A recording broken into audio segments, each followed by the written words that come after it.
Veníamos hablando sobre la entrevista que dio Alberto Fernández allí en página 12, importantes definiciones en un tono muy moderado, yo diría en un tono de reparación. Y a esto, de paso, aprovecho para decir que el último número de la revista Contraeditorial lleva por título El tiempo de la reparación, que es un ensayo sobre la derrota del macrismo y que abre un nuevo ciclo político, esta derrota, escrito por Hernán Brienza. Escribe bien ese pibe. Escribe bien ese pibe, le estamos dando manija, a ver si lo podemos ayudar. Autor también de un libro exquisito, que está ya en todas las librerías, ustedes lo pueden demandar allí, que es La Argentina Imaginada. A mí me encanta, yo siempre lo digo,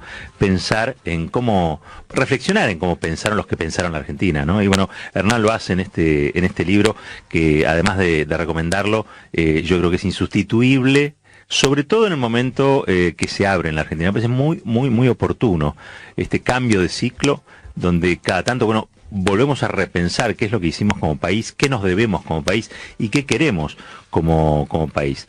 Después de todos estos halagos, Brienza está al otro lado de la línea, vamos a decir muy buen día. Gracias, Hernán, ¿cómo te va? ¿Qué haces, Roberto? ¿Cómo andás? Gracias, por el exceso de piropo. No, por favor, merecido, sabes que merecido. Che, Hernán, a ver, podemos vincular, si te parece, en función, me imagino que habrás leído el reportaje de Alberto Fernández, pero digo, en función de lo que fue la nota también en Contraeditorial, ensayo de Contraeditorial, ver qué ciclo político se abre. Decíamos, destacábamos la moderación y destacábamos también esta suerte de paño frío que pone Alberto Fernández en un momento bastante caótico de la actualidad. ¿Qué más podemos decir? A mí me da la impresión de que Alberto Fernández se ve a sí mismo en esta lógica de la reparación. Después, yo te diría, de unos 20 años muy difíciles para Argentina, que empiezan con el 2001, con el fin del neoliberalismo, que estalla la Argentina, la recomposición de Néstor Kirchner, la profundización de Cristina y después la brutal revancha, que hoy, 4 años después, uno podría decir que tal vez no fue tan brutal como uno la sintió, pero la revancha y el espíritu de venganza del macrismo por sobre el kirchnerismo, ¿no? Y a mí me da la impresión que ahí Fernández se presenta desde su moderación como la lógica de, bueno, mira, reparemos este momento de enfrentamiento que se dio con la lógica de profundización y de división en la Argentina entre el 2008 y el 2019, por ejemplo. Que me parece que si uno lo ve en ciclos largos, también lo tiene que pensar en función de aquella otra distancia que se abrió con el peronismo, de aquellas otras distancias más brutales, ahí sí, en los 70, y que parecían que cuando se produce la hegemonía liberal, se produce un aquietamiento de ese enfrentamiento, porque el sector nacional o popular o el pueblo, como quiera llamarlo, a lo único que le queda es resistir las políticas de ajuste, ¿no? Que uno podría decir desde el plan Surruil hasta el 2001. Y yo creo que en algún punto Alberto Fernández se piensa así como vos bien dijiste, un ponedor de paños fríos, ¿no? Bueno, banquemos, sinteticemos un poco, a ver qué podemos acordar, qué nuevo marco podemos armar. Pero ojo, porque uno podría decir, paños fríos, reparador, finalmente es un conservador, es un moderado. Pero yo creo que también el lugar de la moderación está relacionado con también institucionalizar los cambios que hizo el kirchnerismo en la etapa del 2008 al 2015. No lo veo solamente como un cierre conservador, sino que me parece que también hay algo de, bueno, estas cosas las planteamos dentro de las transformaciones y esas transformaciones deben ser institucionalizadas. Hernán, ¿cómo andas? Marcos. ¿Qué tal, Marcos? ¿Cómo te va? Bien. Che, vos sabés que estaba justo viendo tu... Acá les mandan saludos, estoy en en un bar en Mar del Plata y un señor vino a saludarme y la india le dice, está hablando con Caballero, y me dice, mandale saludos a Caballero también. Qué grande. Estamos en todos lados. Estaba viendo tu cuenta de Twitter, y el último, justo mencionás una frase de Lucio Mansilla de una excursión a los indios ranqueles que pusiste en el libro, ¿no? Que no solo la frase, sino todo el libro, es fabuloso, uno de los grandes libros del siglo XIX en la Argentina. Y la frase tiene mucho que ver, mientras los escuchaba hablar con Roberto, tiene mucho que ver con todo lo que estaban mencionando, ¿no? Esto de no hay peor mal que la civilización sin clemencia. Sí, porque vos sabés que a mí me parece que derrotado Macri, yo creo, derrotado el peronismo del 2015, hay que reconocer que el kirchnerismo silvestre, algunos periodistas, empezamos con una lógica de, bueno, finalmente los globoludos, los globertos, la gente no sabe votar, digo, que tiene que ver con la lógica de la derrota, ¿no? Y de no poder explicar esa derrota que uno no entiende.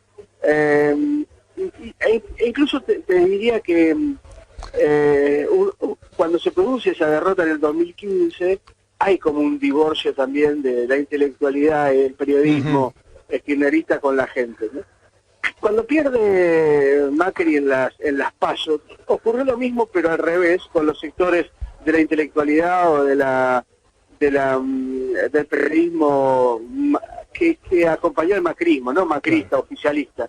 Claro, algunos están intentando la pirueta de acercarse a Alberto Fernández y lo van a lograr, pero hay otros que lo que despiertan es esa lógica de brutalidad discursiva contra el otro también, ¿no? Pero la diferencia está en la lógica brutalmente, utilicé la palabra brutal ya como 20 veces, sí. Pero yo diría salvajemente discriminatoria respecto de lo racial, de lo social, en contra del pobre, ¿no? Y me parece que ahí hay una clave para analizar también por qué la Argentina está como está, y esto de alguna manera lo cuento en el libro que ustedes citaron, que tiene que ver con el desprecio social, ¿no? Y el desprecio social con la lógica de que el pobre es un extranjero, que el negro de mierda no forma parte de la Argentina europea blanca. Porque ahí lo que se produce es la imposibilidad de tejer lazos de solidaridad. Si yo soy blanco, europeo, que de hecho lo soy, digo, mis abuelos vinieron en todos los barcos, o sea que lo digo desde el lugar de la conciencia de que uno es un invasor también. Si uno se siente así, pero siente que el otro es un negro de mierda que nunca va a poder salir, y yo no puedo tejer solidaridad con ese argentino, por lo tanto, si no tejo solidaridad, lo puedo explotar, lo puedo maltratar, lo puedo humillar, lo puedo torturar, desaparecer, e incluso puedo lograr que aquellos europeos e hijos de europeos que defiendan al negro de mierda también sean convertidos en negros de mierda espirituales, en negros del alma, negros de mierda del alma, ¿no? Y a mí me parece que ese desencuentro es mucho más brutal que el que plantea aquel que se siente desilusionado por una elección, y está muy presente en la Argentina ese racismo social y del cual no somos conscientes o nos hacemos los hipócritas, ¿no? Hay muy poca gente que dice, che, sí, yo soy racista y los negros me dan asco, ¿no? Dice, no, este es un país donde no hay problema de racismo. No, caramba, hay un problema de racismo y es un racismo social muy brutal, ¿no? Claro, pasa que está quizá naturalizado, ¿no? Incorporado sin demasiada conciencia, digamos, del asunto. Escúchame, la entrevista que hizo Alberto Fernández allí en página 12, en un momento habla del proyecto federal. Me gustaría compartirlo con vos. Es un minutito, pero creo que tiene varios disparadores. Incluso menciona quizá la posibilidad de correr la capital del país. Pero lo escuchamos y después seguimos hablando. Yo creo que el gran problema que tiene Argentina es el modo en que está estructurada. La Argentina tiene una estructura de concentración en el puerto de Buenos Aires y de retraso hacia toda la periferia de Buenos Aires. Y eso me parece de una crueldad enorme que no podemos seguir soportando. ¿Cómo es posible que Dietrich privilegie al puerto de Buenos Aires sobre el puerto de Bahía si el puerto de Bahía podría traccionar todo lo que sale de Vaca Muerta? Digo, vos te vas a Catamarca o a La Rioja y ahí hay empresas textiles que tienen sus fábricas instaladas allí, que dan trabajo allí con mucho esfuerzo, pero que la sede social está en la Ciudad de Buenos Aires y todos los impuestos te pagan en Buenos Aires. Oye, ¿cómo puede ser que esto funcione así? Si nosotros no cambiamos eso, es mi obsesión, ¿viste? Yo lo que quisiera es hacer un país donde el que nazca en Jujuy pueda nacer, pueda crecer, pueda estudiar, pueda encontrar un trabajo, pueda hacer su familia y hasta pueda morirse feliz en Jujuy. Y no que tenga que andar buscando a ver dónde migra, a ver si encuentra mejor suerte. Pero yo creo que es algo bastante más complejo que cambiar la sede. Es algo, porque ahí entraríamos en conflicto de qué región nos mudamos, ¿no? Pero, bueno, de hecho además, Alfonsín la mudaba hasta por ahí nada, porque la mudaba relativamente cerca. Pero sí tenía razón en su concepto. Y yo eso, siempre me acuerdo que algo que hablaba mucho con José Manuel de la Sota. Y él tenía una mejor visión que Alfonsín sobre cómo integrar el país. Así bueno, cuando empecemos la campaña te vas a enterar. Alfonsín quería llevar la capital a Viedma, recordémoslo. Sí. Pero esencialmente creo que ahí retoma, ya es la segunda vez que lo cita Alfonsín, Alberto Fernández, uno el tema de la ética de la solidaridad, y ahora esta posibilidad que en realidad es replantear el federalismo, ¿no? Sí, dos cosas, ya que está la cita Alfonsín. No sé si a ustedes no les pasa, a mí me da la impresión que Alberto Fernández es como algo así como el cumplidor de los deseos imaginarios de la renovación peronista, cafierista de los 80. Puede ser. Parece que hay algo ahí a mitad de camino entre ese liberalismo, peronismo, socialdemocracia, moderación, que me parece que se toquetea un poco con el cafierismo de los 80, ¿no? Y segundo, para hablar concretamente de ese párrafo que citaste, a mí lo que me entusiasma de eso es que es como un porteño federal, Alberto, ¿no? Hay ahí como una diagonal tan parecida a la de Dorrego, parecida a la de otros, a la de Alem incluso, ¿no? Me parece que ahí hay, en esa lógica de federalizar el país, aún siendo porteño, hay como una toma de conciencia respecto de el monstruo que creamos, ¿no? Ezequiel Martínez Estrada, que no era peronista, era más bien un hombre del liberalismo de izquierda, muy antiperonista, decía en la cabeza de Goliat, los argentinos solo logramos construir una gran ciudad y no un gran país, ¿no? Yo creo que está bueno pensar de ahora en más cómo construimos un gran país, incluso alejado de Buenos Aires, que a Buenos Aires no necesita prácticamente nada, ¿no? Lo que necesita Buenos Aires, y lo digo como porteño, casi egoísta, lo que necesita Buenos Aires es tranquilidad, ¿no? Es que la dejen como capital cultural y que pueda dispersarse esas migraciones que finalmente tampoco producen felicidad en los lugares donde llegan, porque o están hacinados o están lejos o tienen 2 horas y media para viajar para ir a sus trabajos, ¿no? Y que además están alejados de su familia, ¿no? Esa lógica de federalismo donde el que nace en su pueblo puede ser feliz en su pueblo y tiene oportunidades en su pueblo por los mercados regionales, por la fortaleza de los mercados regionales, me parece que se parece mucho a esa especie de paraíso de ciudades medias y ciudades chicas de países verdaderamente federales.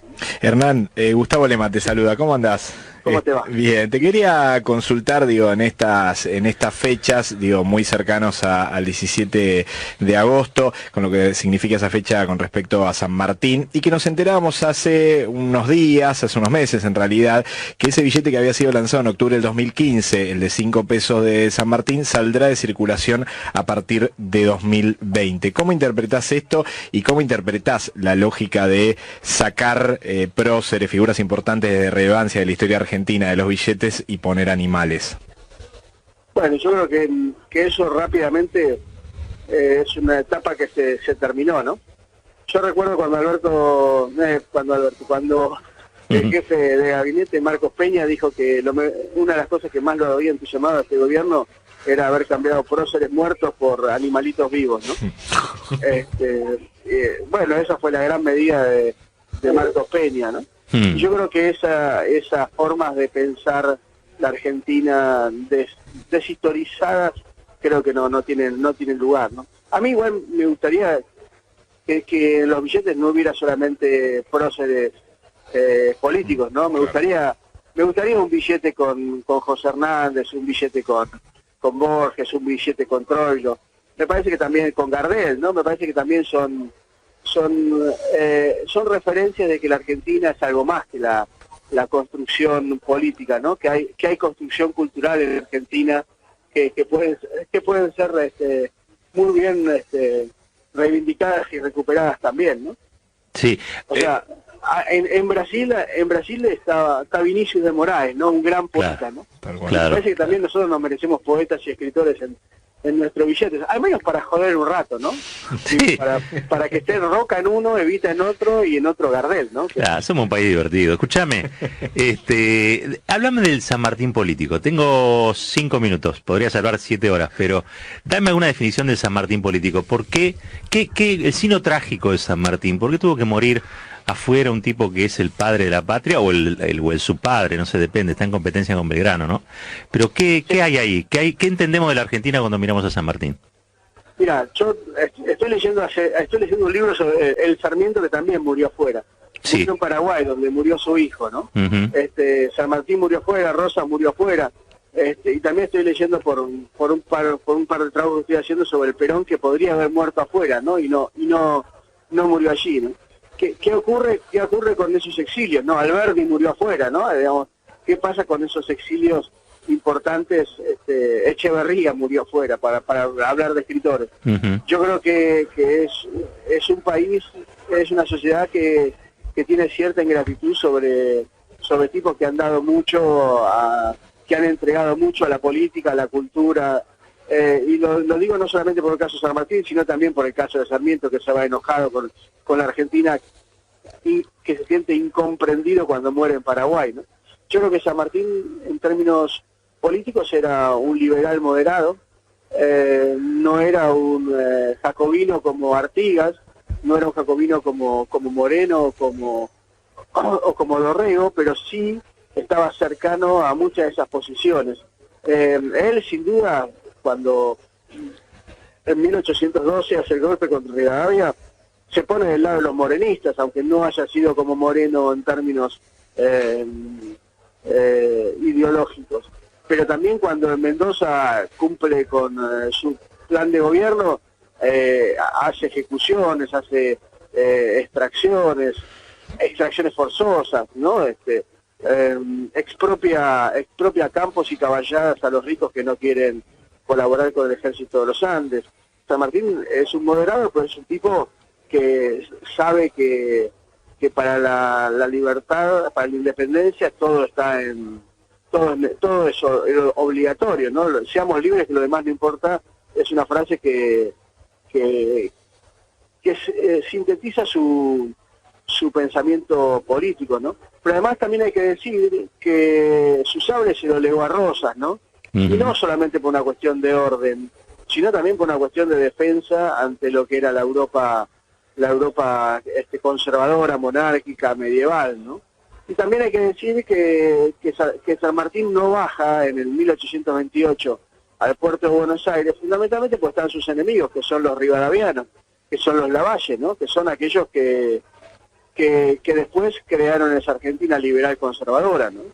Pero también es cierto que hay que recuperar esa idea liberal inicial de nuestros procesos, incluso también por el nacionalismo popular, ¿no? El nacionalismo popular es hijo de ese liberalismo también, ¿no? Y yo creo que ahí se produce una contradicción entre aquellos que creen que el republicanismo, que el liberalismo, que la libertad, que esos principios no tienen nada que ver con el nacionalismo popular, que es más colectivista y un tanto autoritario, ¿no? Yo creo que, al contrario, la línea San Martín, Rosas, Perón, Irigoyen, Perón tiene mucho de republicano y tiene mucho de democrático, y tiene mucho de republicano y democrático incluso en sus orígenes, ¿no? Y yo creo que hay que reivindicar esa tradición, aunque en algunos momentos le pongamos un poquito autoritario. Hernán, me tengo que ir a las noticias en 2 minutos. Una cortita. Primero, ¿qué estás haciendo en Mar del Plata? En realidad disfrutando. Paseando un poquito. Te estás presentando el libro, decime dónde la gente puede ir a buscarlo en las librerías, eso es desde ya. Sí, en todas las librerías. En todas las librerías. Ahora lo estoy presentando mucho en las provincias. Ajá. Ahora voy a Córdoba, después voy a Casilda, estoy haciendo ese tipo de salidas fuera de Buenos Aires. Está bien. Pero bueno, en todas las librerías pueden encontrar La Argentina Imaginada, un laburo excepcional de Hernán, porque viaja hacia la cabeza de nuestros padres fundadores, vamos a decir así, la cabeza de los padres fundadores de la Argentina, y encuentra en todos ellos algo para rescatar, y creo que también esto tiene que ver con un cambio de ciclo en la República Argentina, producto de lo que estamos atravesando. Me parece a mí que no solamente un libro muy oportuno, sino que como todo tipo que piensa mucho, tenés una gran intuición sobre hacia qué lado va la historia. Te mandamos un abrazo grande. Gracias, un abrazo grande y para los tres. Bueno, dale. Beso grande. Hernán Brienza, historiador, politólogo, autor de La Argentina Imaginada, nos daba sus impresiones sobre lo que indudablemente va a ser el tiempo de la reparación. Título de tapa, un ensayo de Hernán Brienza de la revista Contraeditorial, y también, bueno, algunas reflexiones sobre esta gran entrevista en página 12, larga, de gráfica, con Alberto Fernández, donde Alberto se mete con algunas cuestiones que están vinculadas al federalismo, y Hernán nos permitió comprender qué tipo de federalismo, en quién puede enraizar, dónde se observa la tradición que fluye o está en Alberto Fernández cuando habla sobre eso. Nos tenemos que ir ahora a las noticias, al boletín de noticias de Radio Colonia. Recuerden que estamos sorteando por otros medios de comunicación y golpes en América Latina, 2002-2016, es una compilación de Yanina Lois y Luis Weiner. El prólogo es de Atilio Brón y son ediciones del Centro Cultural de la Cooperación. A la vuelta, el editorial. Ya venimos.